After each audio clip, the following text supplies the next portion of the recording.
satu buah panel surya, di mana panel surya ini sebagai sumber kelistrikan utama yang kita gunakan. Jalur output dari panel surya ini masuk ke MCB. MCB ini, di mana MCB ini berfungsi sebagai on-off-nya jalur PLTS. Jadi selanjutnya output dari MCB ini masuk ke wattmeter, di mana wattmeter ini berfungsi untuk membaca tegangan dan arus potensial dari panel surya. Output dari wattmeter di sini masuk ke solar charge controller atau SCC, di mana dia masuk ke jalur PLTS. Dalam solar charge controller terdapat juga jalur baterai, di mana jalur baterai ini kita langsung menghubungkannya dengan baterai, di mana baterai ini berfungsi sebagai penyimpanan daya dari panel surya. Dalam solar charge controller di sini juga jalur baterai juga terkoneksi secara langsung dengan inverter dan juga LPD, di mana LPD itu low voltage disconnect. Fungsi dari LPD itu adalah memutuskan tegangan jika sudah terdeteksi tegangan dari baterai itu sudah rendah, di mana kami menyeting tegangan di sini akan terputus jika di bawah 10,7. Di sini juga ada inverter, di mana yang kita ketahui inverter itu berfungsi untuk mengubah tegangan atau arus yang dari DC ke AC. Di sini juga terdapat ATS atau automatic transfer switch, di mana dalam sisi kiri ini kita menggunakan sumber kelistrikan dari PLTS dan sisi kanan menggunakan sumber kelistrikan dari PLN. Di mana sumber kelistrikan PLN akan berfungsi jika ATS ini sudah mendeteksi di mana sumber kelistrikan dari PLTS sudah tidak menyuplai tegangan atau daya yang akan memenuhi kebutuhan kita. Berikut adalah cara pengoperasian sistem PLTS bagaimana pembayaran dan konsep PDDR. Yang pertama, menaikkan MCB dari jalur baterai. Yang kedua, menaikkan MCB jalur PLTS. Ini SCC menyala dengan 12,2 volt tegangan dari baterai.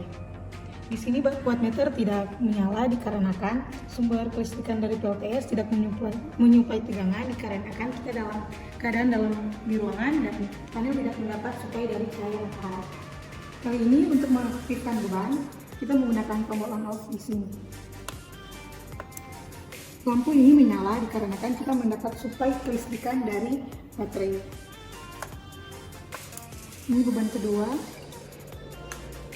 dan beban ketiga. Dapat kita lihat di sini tegangan dari baterai itu menurun dikarenakan kita sudah melakukan pembebanan pada baterai. Jadi pembebanan baterai tegangannya berkurang. Dalam sistem PLTS tersebut, kita juga mengimplementasikan suatu sistem IoT yang dimana IoT itu adalah Internet of Things yang kita ketahui secara bersama bahwa Internet of Things adalah suatu sistem yang dapat kita lakukan di mana saja dan kapan saja untuk memonitoring dan mengontrol suatu sistem yang akan kita kontrol dan monitoring. Dalam suatu sistem monitoring dan pengontrolan, kita menggunakan web server, di mana di sini kita menggunakan aplikasi Blink sebagai sarana untuk pengontrolan dan monitoring yang akan kita gunakan ke sistem tersebut. Di mana dapat kita lihat di sini status dari suatu sistem tersebut, PLTS. Kita lihat PLTS di sini dalam posisi hidup. Di sini juga ada beberapa fitur yang kita gunakan yang dapat kita lihat untuk monitoring seperti tegangan, arus, dan frekuensi. Kita juga dapat memonitoring beban listrik PLTS dengan adanya power factor, daya, KWH, dan harga bayar sebagaimana yang sudah kita atur dan setting. Kemudian di sini kita bisa melihat kondisi beban listrik, di mana pada saat ini beban pertama yaitu kita gunakan lampu dalam keadaan mati, beban kedua juga lampu dalam keadaan mati, dan beban-beban berikutnya masih dalam posisi mati. Di sini juga ada 4 buah saklar yang kita gunakan sebagai kontrol jarak jauh dan secara real time untuk suatu sistem PLTS tersebut. Dari data-data monitoring yang kita dapatkan di web server, kita terkoneksi dengan satu buah sensor PZM, di mana sensor PZM ini mengirimkan dan membaca data-data yang kita perlukan, kemudian terkoneksi dengan microcontroller, di mana controller yang kita gunakan adalah Node MCU. Kemudian Node MCU tersebut yang mengirimkan data monitoring ke web server yang kita gunakan yaitu Blink. Di sini juga terdapat satu buah layar LCD yang dapat kita lihat untuk monitoring sistem PLTS, namun tidak untuk pengontrolan. Kemudian di sini juga terdapat 4 buah relay, di mana relay tersebut juga terkoneksi dengan controller dan sensor, di mana ketika kita akan mematikan beban melalui web server, relay tersebut yang akan bekerja dan mematikan beban yang ada. Sekarang kita akan mencoba mengoperasikan beban melalui web server yang sudah terhubung ke internet.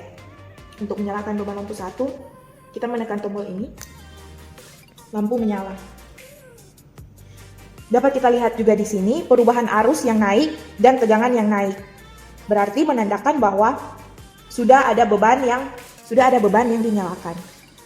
Kemudian untuk menyalakan beban kedua menyala. Kita lihat juga di sini sudah ada perubahan arus yang naik dari 0,14 menjadi 0,25 dan tegangan masih sama. Begitu juga dengan beban-beban berikutnya. Di sini adalah proses pengisian alat, di mana menggunakan panel surya sebagai media dalam pengisian ke baterai dan suplai ke beban. Dalam SCC tersebut ditampilkan bahwa panel surya sedang melakukan pengisian ke baterai. Ini dari panel surya, energi yang kita dapat dari matahari, dia menyimpan langsung ke baterai, dan jika pada malam hari kita sudah tidak mendapat energi dari matahari yang akan menyuplai dengan ke beban, itu dari baterai. Dalam kondisi pengisian ini dapat kita lihat bahwa arus pengisian dari panel sebesar 0,30 ampere dengan volt 12,87.